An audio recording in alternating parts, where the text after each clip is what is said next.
Good afternoon, everyone. On behalf of the entire Carnegie Mellon community, it is my pleasure to warmly welcome all of you to Mill 19, CMU's advanced manufacturing facility here at Hazelwood Green. Thank you all for joining us this afternoon on this extraordinary day as we welcome President Joe Biden back to Pittsburgh.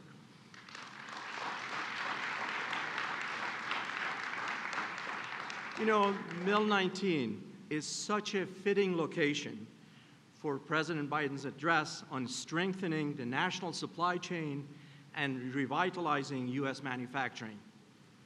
This iconic structure represents both the storied past and the reimagined future of American manufacturing.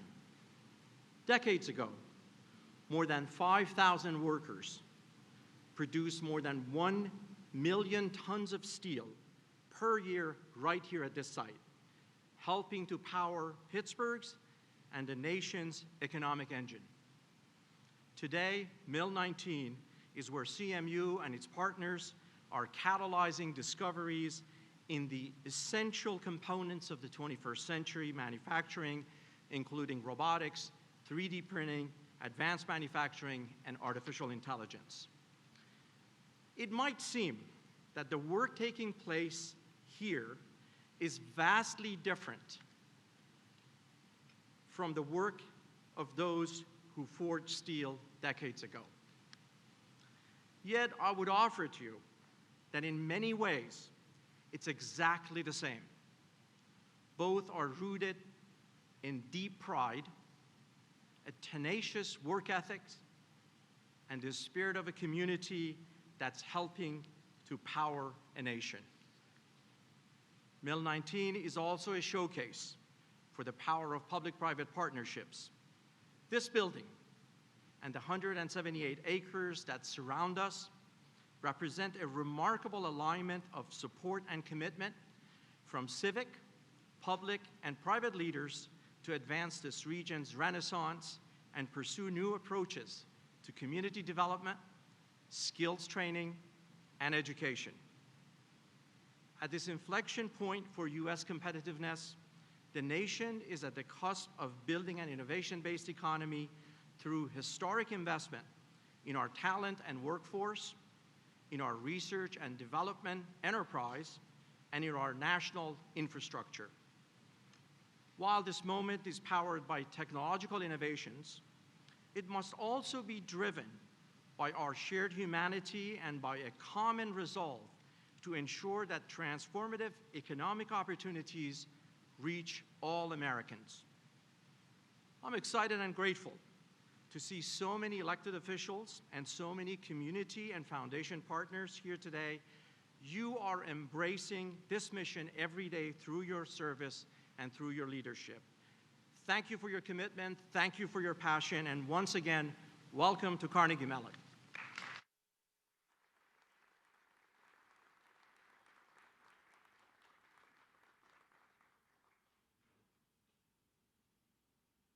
Please welcome Secretary of Commerce Gina Raimondo.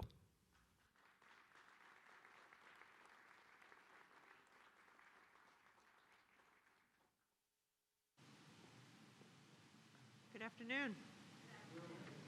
Good afternoon. Before I make my remarks, I would just like to acknowledge everybody impacted by this morning's bridge tragedy, and our thoughts and prayers are with them, and big thank you to the first responders who did a fantastic job. So when President Biden called me to ask me to take this job as Secretary of Commerce, he said that one of his top priorities was revitalizing American manufacturing. And that really resonated with me because I'm from Rhode Island and my dad worked his whole career in manufacturing until when he was 56 years old, the factory closed, the jobs went to China, and we were out. So I called my brother and I said, hey, Tom, should I take this job? And he said, Gina, Dad would be so proud of you if you worked with the president to bring back manufacturing jobs to America. And that's what we're doing. President Biden's top priority is to make sure that we can compete globally And he knows that means we have to invest domestically. And thanks to his leadership, this economy is strong.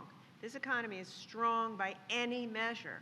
Wages are up, unemployment rate is down, created over 6.5 million jobs. But the reality is, even though the economy is strong, our supply chains are very fragile, and you know that. But the reason for that is because for decades, we've let all our manufacturing jobs go overseas, and we haven't invested enough in American manufacturing. That is particularly true for semiconductors, those tiny chips that power everything. We are far too dependent on countries halfway across the world to get our chips. That's an economic vulnerability and a national security vulnerability.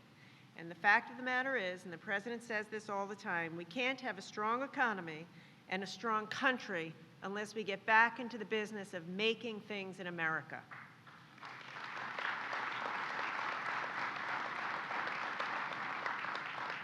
Right now, there is a bill on the floor of Congress that would invest $52 billion in domestic semiconductor production, and it would create thousands of jobs all over America.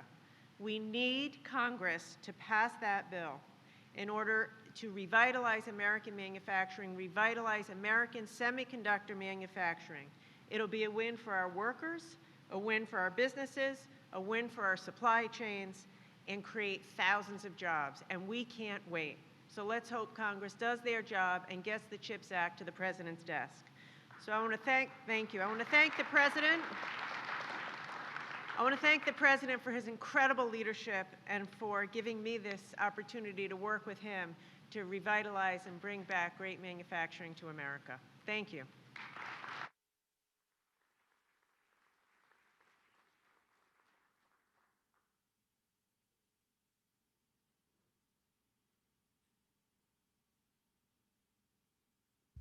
Please welcome the Governor of Pennsylvania, Tom Wolf.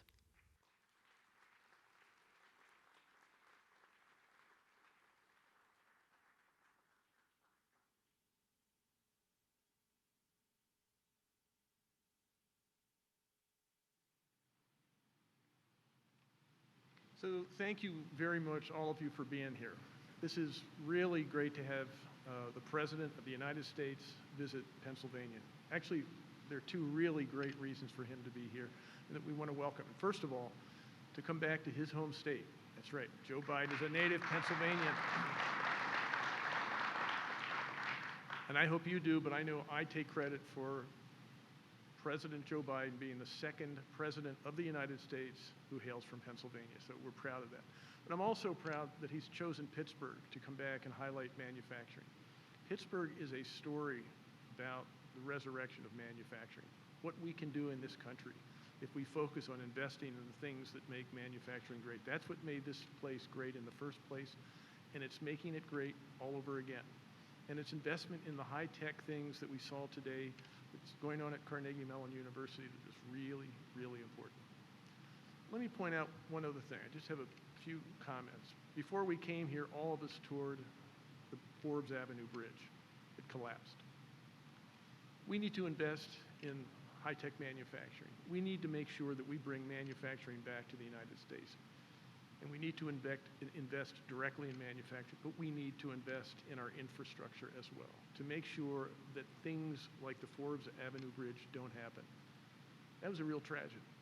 It was a tragedy because people were hurt. It was a tragedy because a real thoroughfare in Pittsburgh was lost for a time. The Commonwealth is working already to put it back up, but it's going to take time. But it's a real tragedy because it could have been prevented. Had we done what we're doing here, investing in manufacturing, had we invested in our infrastructure, we would have been more productive because bridges like that would not have fallen down. So I applaud President Biden for his leadership, not only in bringing manufacturing back to the United States, places like Pittsburgh, but in trying to make sure that we do what we've not done for too long, and that is invest in infrastructure. So thank you, President Biden, for coming to Pennsylvania. Thank you for your leadership in investing in manufacturing, and thank you for your leadership in investing in infrastructure. You are investing in the people of the United States. Thank you very much. Please welcome Mayor Ed Gainey.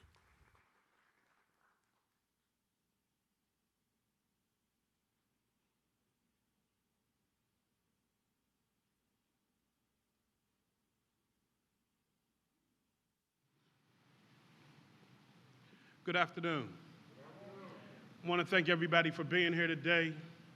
And I definitely want to thank President Biden for coming to Pittsburgh today. It's a great day for a couple reasons.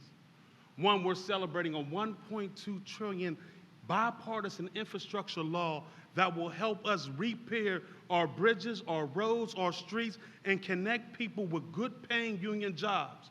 We should celebrate that from the beginning.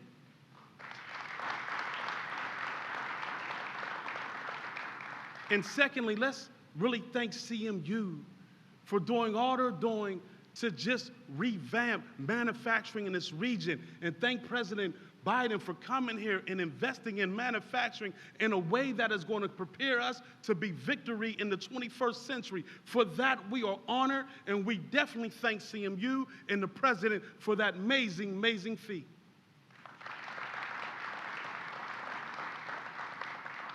And thirdly, let me say, I want to thank the President because he pivoted and came to the Fern Hollow Bridge today, where we had a collapse of our bridge.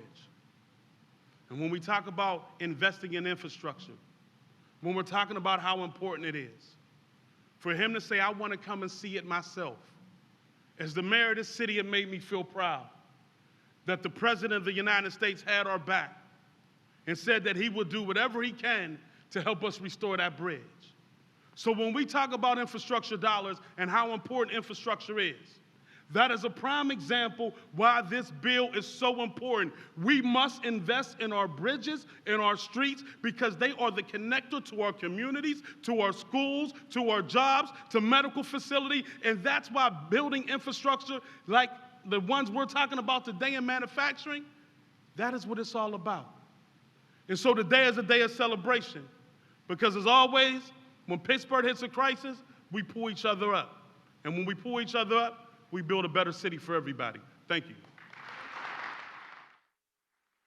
Please welcome County Executive Rich Fitzgerald.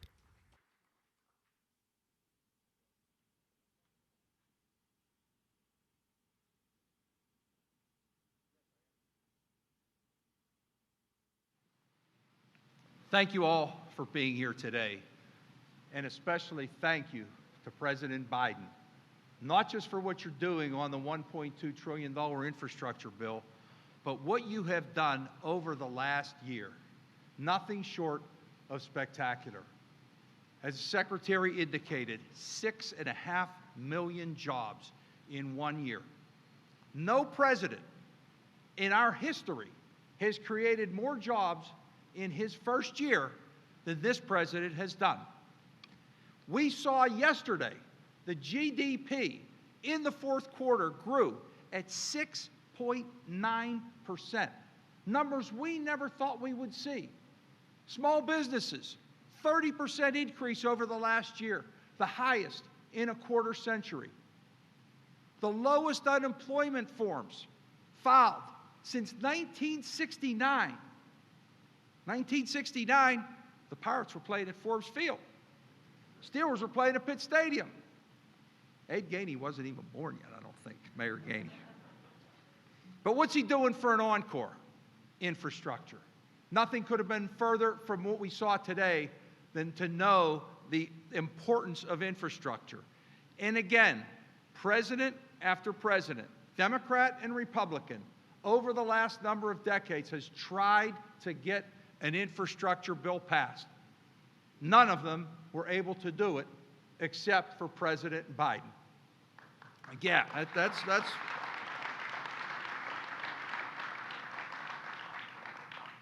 and I want to thank our congressional delegation for doing just that. Senator Casey, you're going to hear from next. Congressman Doyle and Congressman Lamb, who had the president's back and worked together to make sure we invest in our infrastructure. We needed this bill so badly, and we've needed it for years, and we need to be proactive.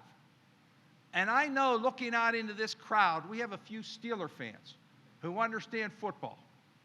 And in football, if your team is in last place and only wins 1 or 2 games, you fire the coach. We don't do that in Pittsburgh because our coaches do pretty well.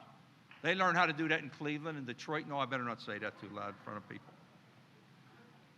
But the last administration lost more jobs than any administration in our history, even more than Herbert Hoover.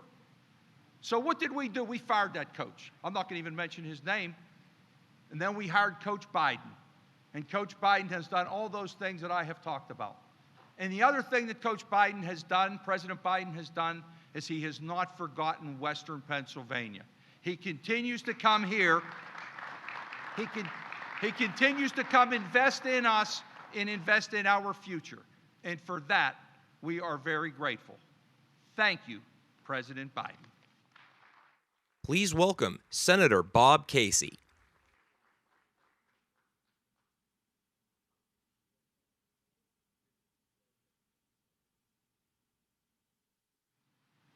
Good afternoon. I'm honored to be here today as we all welcome back to Pennsylvania and back to Pittsburgh President Biden.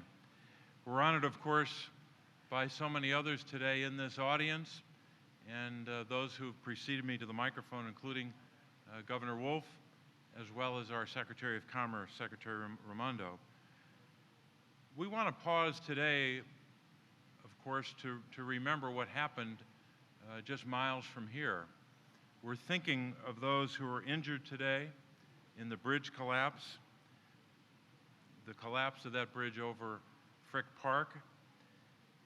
We're thinking of those who were injured, but we're especially thinking as well of those who came to their rescue, the first responders. As usual, the city of Pittsburgh, the people of Pittsburgh, came together in a crisis to help those most in need. Let's give those first responders and local officials a hand.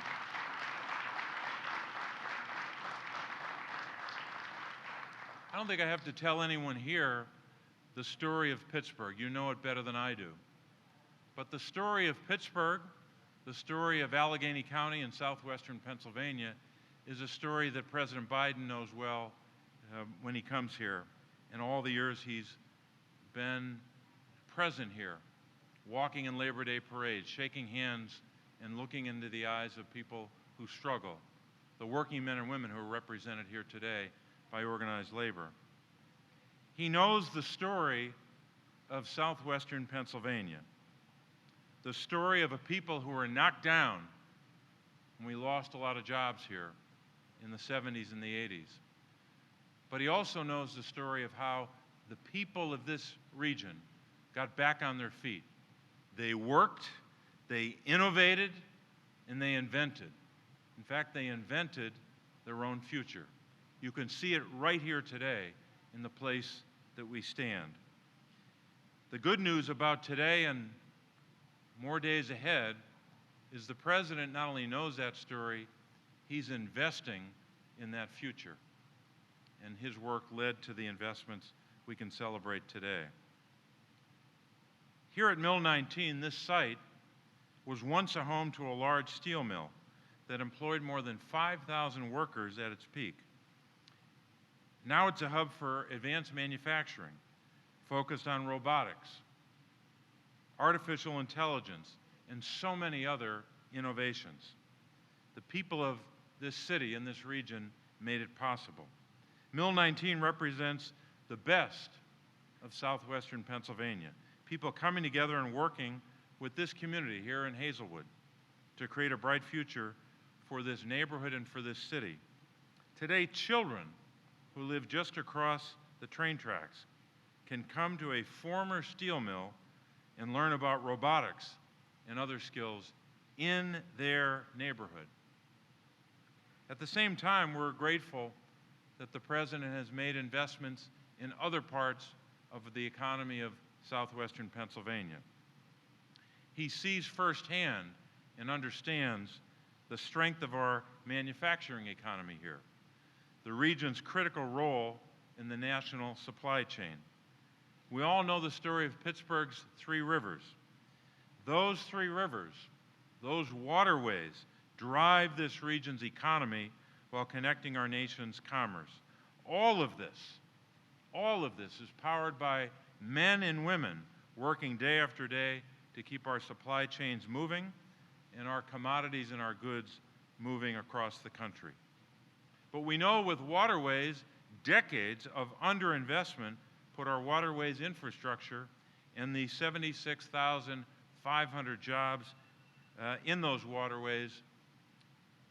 We know that those jobs are now at risk if we don't make these investments. The good news is, just a couple of days ago, the Army Corps of Engineers, this administration, the Biden-Harris administration announced $857.7 million to complete the construction of the Montgomery Lock and Dam. We're grateful for that. And so this is a day to look towards that future, the future for young children in this neighborhood, in this city, this county, in this region. Today is a day to focus on tomorrow, and we're grateful that you're here with us to do that. And thank you again to President Biden for taking the time to be with us today, and we look forward to hearing from him shortly.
Please welcome the President of the United States, Joe Biden, accompanied by Jojo Burgess.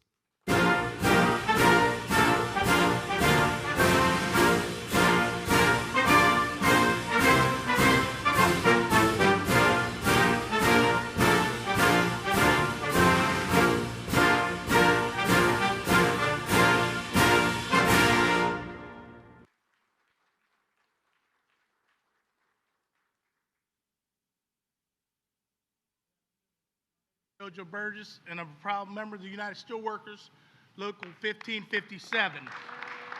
I've worked at U.S. Steel for 3 years down at the Clairton plant, but I have over 23 years union experience with the steelworkers.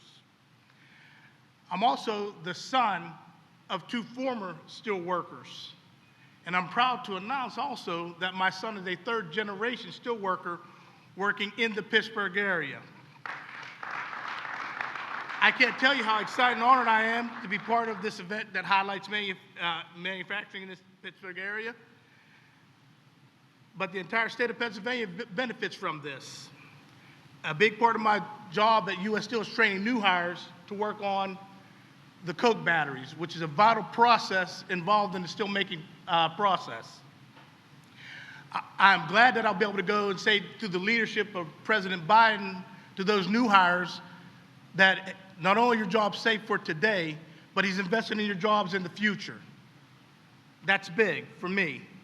Also, I'm a veteran, a Desert Storm veteran. I can go to my fellow veterans and say, listen, this president is invested in us also by making sure that there are jobs available for veterans coming back into society to be part of this growing economy manufacturing boom, excuse me, sorry. So I'm beyond grateful to President Biden for his leadership in getting the Investment Jobs Act passed. It was a victory that was long overdue, and this manufacturing in this country will benefit from it. So again, thank you, Mr. President. The investment bill makes industries like mine and steel very, very important again in this country. I have to talk about this Pittsburgh region because, again, I say I have 23 years experience in manufacturing in this region. I'm going to pause a second, again, like the others did, and talk about the infrastructure and what happened today in the city of Pittsburgh. My thoughts and prayers are with all the people that were affected by that. But I have to admit, this region, the Pittsburgh region, benefits from this act for several reasons. I can look at my experience down at U.S. Steel. Everyone hears steel, but one thing that they don't know is part of the infrastructure comes out of our Edgar Thompson plant. The slag that is used there is used in the paving of roads and helping to help the infrastructure in commerce and getting trucks and stuff across this country. Also, when we talk about the steelworkers supplying America, that's no lie. Just right here in southwestern Pennsylvania, I could think about the different locals and the different people that I've worked with, come in contact with. The local down in Cannonsburg, where we do our pots and pans, world-renowned all-clad metals. My son works at a place called International Paper. We box the stuff that we got to ship around this country for people to be able to move their goods. A place that I worked at for years, Pennsylvania Transformer. They make power transformers that deal with the infrastructure of providing electricity to this country. So again, we appreciate all that this president's leadership has done to bring manufacturing back to this area. So now it is my utmost privilege to introduce a man who has made it a point to be a champion for workers, for unions, and for a generation to come, President Joe Biden. Please sit down. Please sit down. Jojo, thank you very much. You know, I can picture him in Desert Storm as a sergeant barking out orders, can't you? When my son Bo was promoted to major in Iraq, and I said, now you're a field grade officer. He said, Dad, I have no illusions. I know who runs the Army. Sergeants, they're the officers. Well, hello, Pittsburgh. It's good to be back. It really is good to be. Before I begin, let me just talk a little bit about what we all just saw, many of us saw this morning. A bridge more than 50 years old, I think it was 150 years, it says 50 years old, but I thought it was older, collapsed right here in Pittsburgh. It had been rated in poor condition for the past 10 years.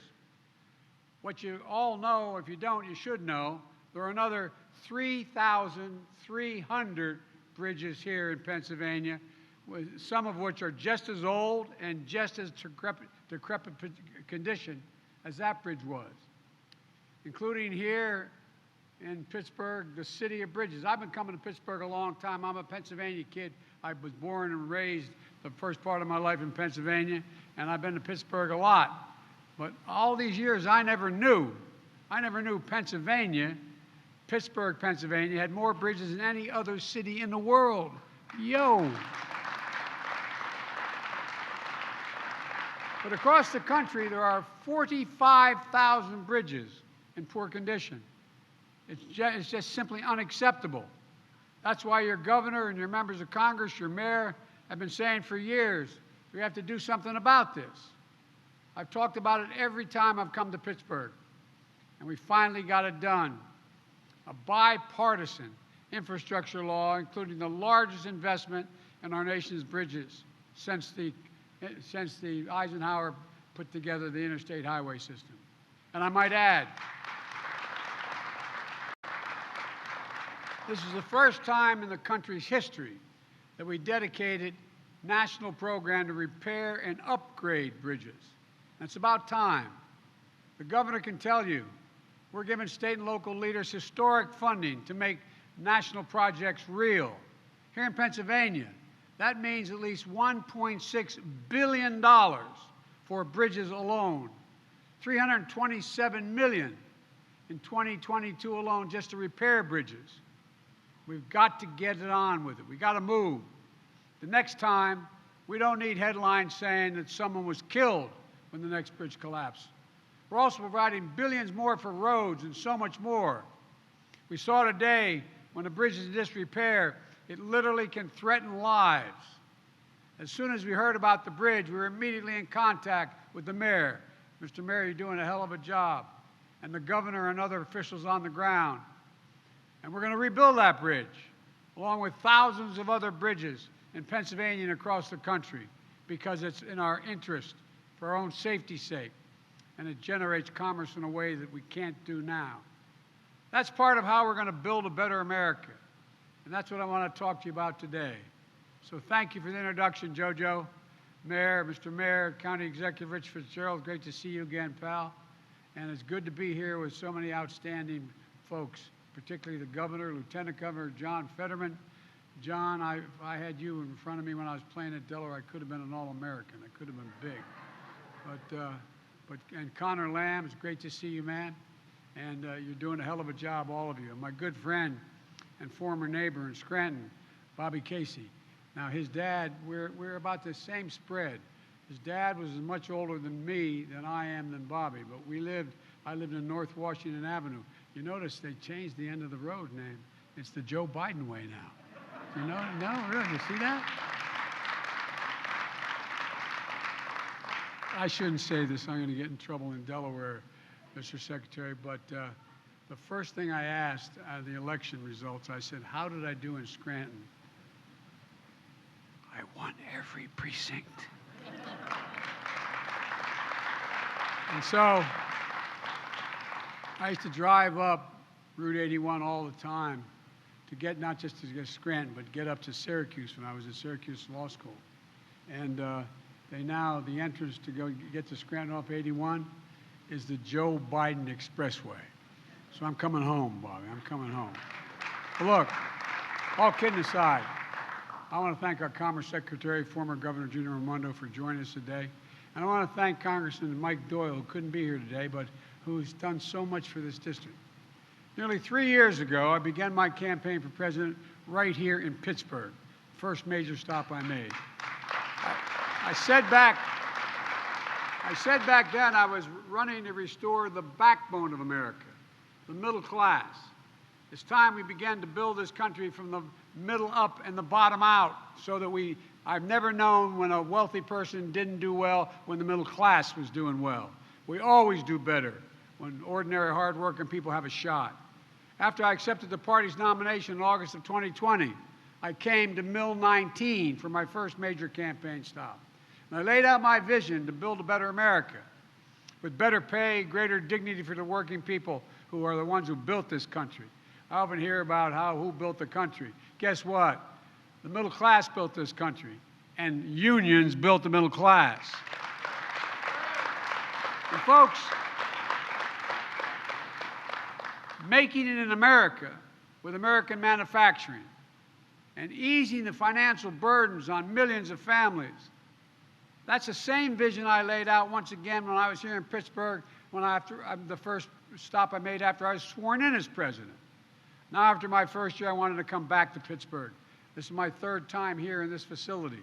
And to take stock of what we've accomplished together and look forward to the extraordinary opportunities that lie ahead for Pittsburgh and America if we continue to do our job.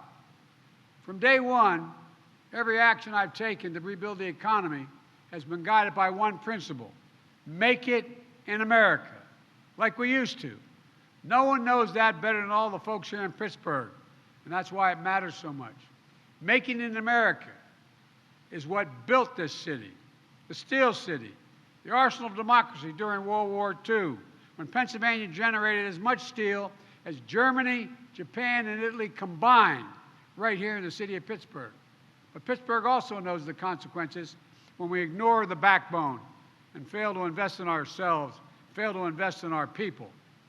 Some of you have been around long enough to remember how this city lost 100,000 steel jobs between 1970 and 1990. I was raised when I moved from Scranton.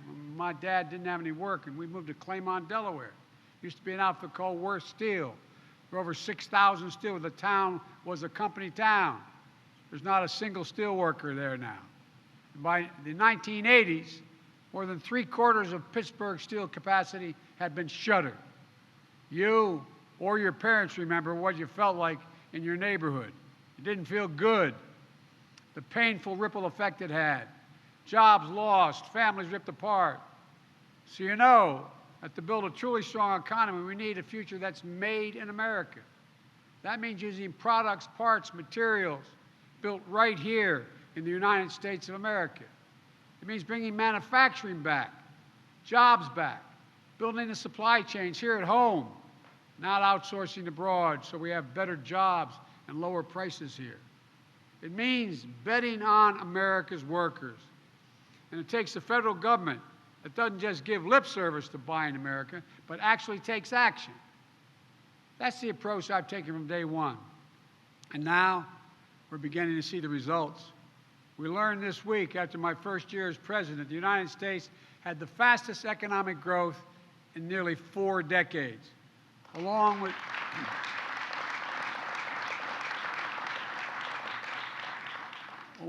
the greatest year of job growth in American history, 6.4 million jobs created in 1 year.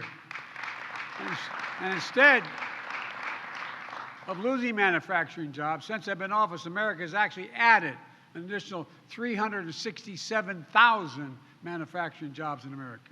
Good paying jobs. The highest increase in U.S. manufacturing jobs in 30 years. And last week, the CEO of Intel, Pat Gelsinger, came to the White House because he wanted to support the Build Back Better initiative and to also let me know 2 of your neighboring senators were here. Were there, Portman and Brown, a Democrat and Republican from Ohio. He came to announce a new $20 billion semiconductor campus outside of Columbus, Ohio.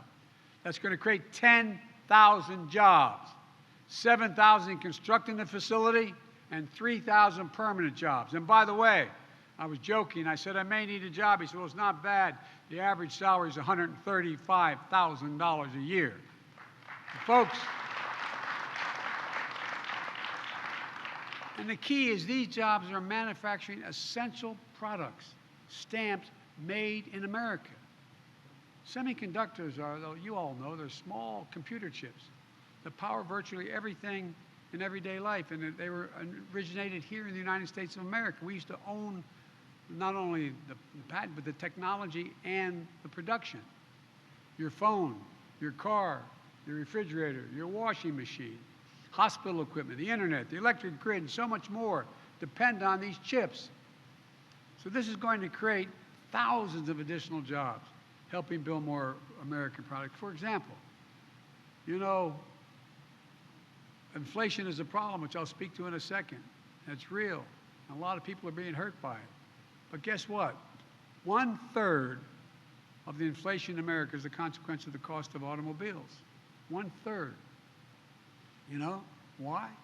Because of the shortage of semiconductors. They can't build them. And therefore, the ones that aren't being built cause the price of those that are being built to go much higher. This announcement helps fix that problem. 3 days ago, I called a meeting in the White House of CEOs from General Motors, Ford, Microsoft, Hewlett-Packard, and others. Mary Barra, General Motors CEO, announced in the White House an initial $7 billion investment in Michigan to manufacture electric vehicles, creating 4,000 new quality jobs. That's on top of the announcement made by CEO of Ford, Jim Farley, last year, investing $11 billion in electric vehicles, creating 11,000 new jobs. And today, right here in Western Pennsylvania, the Union Pacific Railroad is announcing the largest purchase of American-made battery electric locomotives in all of history. And by the way, guess who's supplying those batteries? Motors. Folks, I want to tell you it matters. It matters a lot. The company who will build these locomotives is called Wabtec. W-A-B in their name is because they grew out of the old Westinghouse Air Brake Company, a classic Pittsburgh manufacturer. Wabtec is based here in Pittsburgh. And these locomotives will be built up in Erie. It's the same plant that Thomas Edison built at General Electric for General Electric more than a century ago. Not only will these locomotives be running here at home, powering our economy and decreasing pollution, Wabtec will also be exporting them to Canada, to Australia, and all around the world, again, creating more good-paying jobs. Folks, in the process, reducing climate change, generating jobs here in Western Pennsylvania. As I said, good-paying jobs you can raise a family on. My dad said that all you need, a family needs just a little bit of breathing room. A little bit of breathing room. And so many people don't have it now. But it also means something else. It means that right here in Pittsburgh, the future is being built on the foundation of this city's storied past. An announcement like this doesn't happen in a vacuum. The manufacturing resurgence we're seeing today is no accident. It takes local leaders, federal leaders, foundations, businesses, unions, universities, all pulling together. It requires a mindset like you have here in Mill 19. Here's what I mean by that. Generations ago, Mill 19 used to roll out 10-inch steel bars. Today, it rolls out the latest innovation in advanced manufacturing robotics, 3D printing, and artificial intelligence. It's simply rolling out the future. That's what it's going to be doing. That success is a result of a partnership. The federal government provides funding from everything from basic research to great universities like Carnegie Mellon, to supporting partnerships that help small businesses in Western Pennsylvania get into the game in the first place, like the businesses here at Mill 19. Organizations like one called Catalyst. They work with small business to adapt to the latest technologies they need and grow and compete globally. The work is made possible by funding from the Commerce Department. And they partner with engineers and researchers from Carnegie Mellon University who design the next generation of advanced manufacturing equipment, creating technologies that work alongside workers instead of replacing the workers. In fact, Carnegie Mellon and the AFL-CIO are teaming up to make these technologies, make sure they're designed to support workers. Another organization here at Mill 19 called ARM Institute. ARM Institute is a public-private partnership funded in part by the federal government to help robotics technology move into the marketplace and to help train workers to build, operate, and repair robots so that working folks right here can take on good-paying jobs that companies like Wabtec are helping to create. And by the way, thanks to the American Rescue Plan, the first major bill we got passed in March, my Commerce Department is investing an additional $1 billion in local efforts to strengthen regional economies throughout the country. Some of that money is coming right here to Western Pennsylvania in support of efforts that include partners here at Mill 19, helping spread new robotics, artificial intelligence, manufacturing technologies, and create more jobs across the nation. Look, you all get it. The bottom line is this. It takes all of us working together, to get this done. And that's finally beginning to happen. When the federal government invests in innovation, it powers up the private sector to do what it does best, creating incredible new technologies, new industries, and most importantly, new jobs, good-paying jobs. These are the kinds of investments and partnerships that help us build a made-in-America future. We can't slow down now. We can't slow down now. We know what happens when we stop investing in the future of places like Pittsburgh. Decades ago, we used to invest 2% of our gross domestic product in research and development here in America. Let me emphasize that. Research and development. Today, we invest less than 1%. The United States of America used to be ranked #1 in the world in investing in the future. Now we rank #9 in research and development. China was #8 3 decades ago. Today it's #2. And other countries are catching up fast. But we can and we must change that trajectory.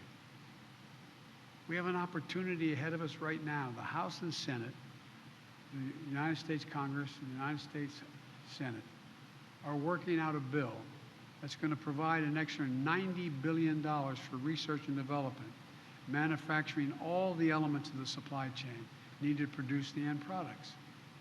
This would help create more partnerships like the ones you have right here in Mill 19. Secretary Raimondo, former governor of Rhode Island, she's been helping lead this effort. She knows what it takes.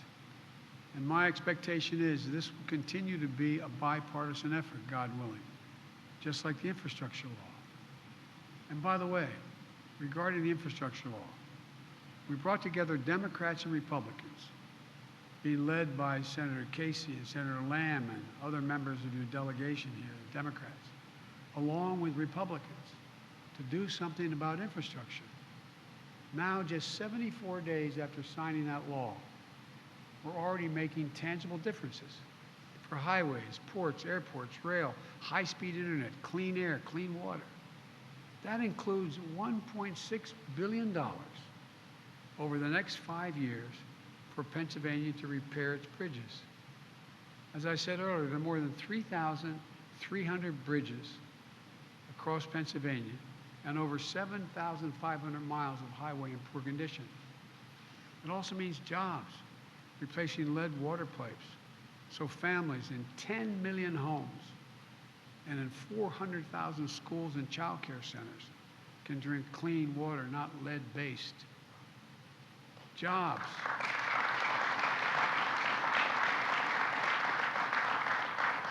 Jobs providing the labor and the infrastructure, making high-speed internet affordable and available everywhere in America, cities, suburban, and rural areas, so that nobody's left behind. Nobody's left behind. You know, when you can pause for a second, if you think about it, how many times during the period when COVID was so bad, it's still not good, but we're getting there.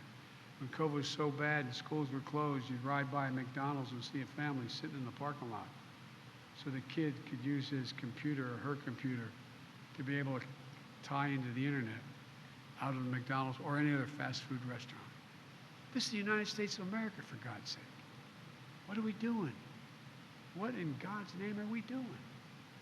We've announced major investment of $858 million to modernize the Montgomery Lock in northwest of Pittsburgh here.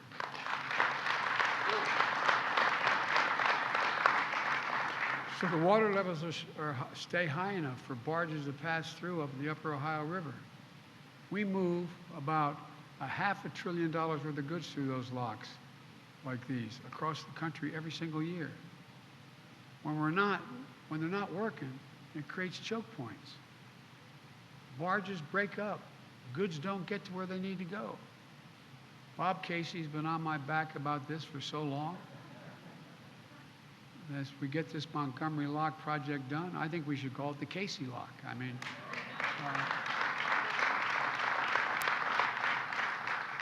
Bobby, I didn't know anybody in Scranton knew what the hell a lock was, you know what I mean? But all kidding aside, it's going to happen. It's going to happen. I've also announced, after consulting with my friend Cecil Roberts, President of the United Mine Workers, a plan to cap and plug orphan gas wells and oil wells, spewing methane into the air, over 100,000 of them. Clean up abandoned mines. I come from coal country, Scranton. Thousands of these wells help generate economic growth here in Pennsylvania. But now it's time to create good-paying union jobs, capping those wells. They're abandoned. They get the same salary as those who dug them in the first place. Look, this law also delivers $7.5 billion to build a network of electric vehicle charging stations. good friend of mine, Lonnie Stevenson, the president of the IBW. They're going to have a good time, man. Over 500,000 of these charging stations on our highways. And by the way, when you build these stations, what happens, just like when you build a gas station on a highway, other things grow up around it. You're going to see communities grow as a consequence, making us more globally competitive in the future of electric vehicles while helping fight climate change. And folks, here in Pennsylvania, you all know best the cost of inaction when it comes to climate. Extreme weather cost this state $10 billion over the last decade. $10 billion. You all remember last fall when Hurricane Ida made landfall, and he's running my operation now, and the former mayor of Louisiana, when it hit Louisiana. Winds hit 178 miles an hour. And guess what happened here? It flooded businesses in Oakdale and homes in Millvale. Nationally last year, extreme weather cost us $145 billion. That's what it costs the American public. And extreme weather is not going to ease up on its own. We have to be ready. That's why we're investing in our resilience, building roads higher when we rebuild them, our levees stronger, our power grids more durable so they don't get blown down and cause massive, massive, massive wildfires, to withstand the increasing ferocity of extreme weather. You know, I went all over the country last year visiting these sites, flying over vast, vast stretches of land in West, in Oregon, in Washington, in Idaho, looking down from that helicopter and seeing nothing but barren, barren land. You know, more timber, more housing, more businesses burned to the ground last year in the United States than the entire physical size of the state of New Jersey, from the New York state line down to the Delaware Bay. That's how much burned to the ground this last year. All of these investments in making it American, research and development, infrastructure, are really about one thing: empowering more cities and more towns to do what you're doing right here in Pittsburgh, transforming yourself from being told you're a city without a future to becoming the city of the future. Think what your kids are going to have with this leadership you have in front of you here. 15 years from now, here in Pittsburgh, we're going to lead the world again. It's not hyperbole. It's a fact. Where, instead of shuttering factories along the Allegheny River, we're going to now talk about, not Steel Row, we're going to talk about Robotics Row. 3-mile run with some of the world's most innovative businesses. A place where the future is being written, where families can have good paychecks, good homes. A future is a little bit of breathing room. The story we have kept writing here in Pittsburgh, you keep writing in communities all across the country, is the one you've begun. But we can't slow down, folks. We need to ease the burden on working families, making everything more affordable and accessible to hardworking people. That's what my Build Back Better plan is all about. That's why those major corporations came to the White House asking to see me to tell me they supported Build Back Better, even though it was going to increase their taxes. Going to increase their taxes. This plan will not cost the American people a single penny beyond. No one making less than $400,000 will pay a single additional penny in their taxes. And it reduces the deficit. And 14 Nobel laureates in economics wrote to me telling me that it would also diminish the impact of inflation. Take child care. How many families in this town can continue to afford to pay $14,000 per kid for child care? Well, the plan I have cuts that in half for most families, helping with their budgets, helping millions of parents, especially women, go back to work. How many of you know anybody who has type 1 diabetes? They need insulin. You know how much it costs to make that insulin? Less than $10. You know how much it costs on average nationwide for a monthly supply of insulin, which you needed every single month? $656, as high as $1,000.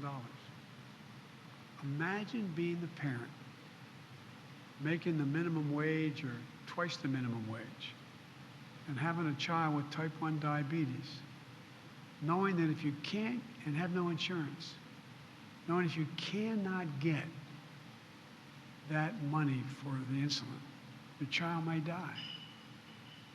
In addition to your child, it strips you of your dignity, damn it. Can you imagine looking at your child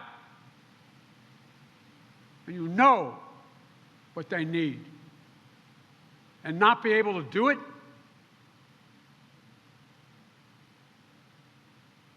Many of you have lost children. Many of you have seen. Imagine. It's outrageous. And we have an answer. At the same time, same is true for home and community-based services for seniors and people with disabilities. Folks, look.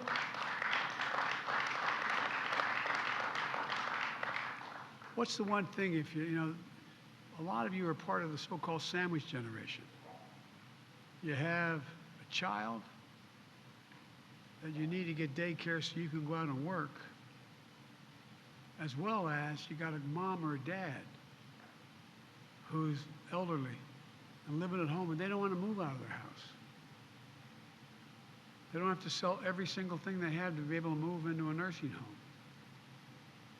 But you know, the data shows 88,000 people qualify, 800,000 people qualify under Medicare to get that help, but it's not available. And sometimes it's as little as making sure there's someone there just to pick up the prescription, put a handrail in the shower, making sure someone can show up and help the meal. It's cheaper for everybody. It's a decent thing to do because the parents deserve to have a little bit of dignity. And it will not cause, it will not increase the deficit, and it will not cost anybody making less than $4,000, $400,000 a penny. I'm a capitalist. If you can make $1 billion, $1 million, go at it. It's good. But at least pay a little bit. Fortune 500 companies. In Fortune 500 companies the last 2 years, there are 55 who made over $40 billion. Didn't pay a cent in taxes. I'm not talking about anybody paying any more than they did 10 years ago. Look, we know how to ease the pressure on families. We're increasing productivity and the potential for our economy. We can afford these investments by making sure the wealthiest just pay a little bit without increasing the deficit. As I said, no one earning less than, I guarantee you, check it out, no one earning less than 400 grand will ever pay another penny. And I told you about the impact of 17 Nobel laureates saying it's going to decrease inflation, not increase it. So here's the bottom line. The United States is in a position to outcompete the rest of the world once again. We're at a real inflection point.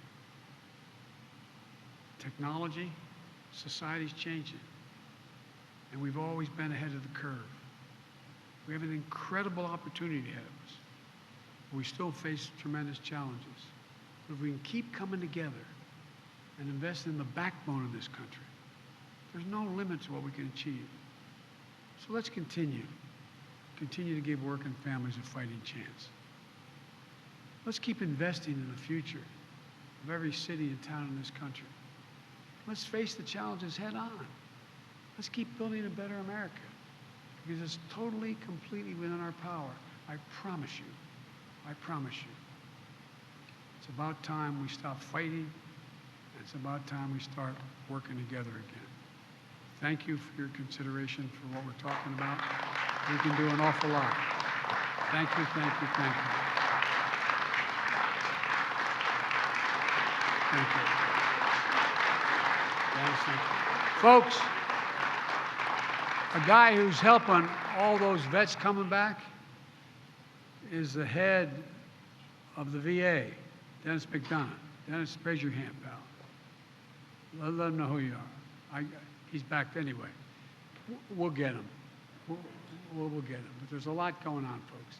God bless you all. May God protect our troops. Thank you.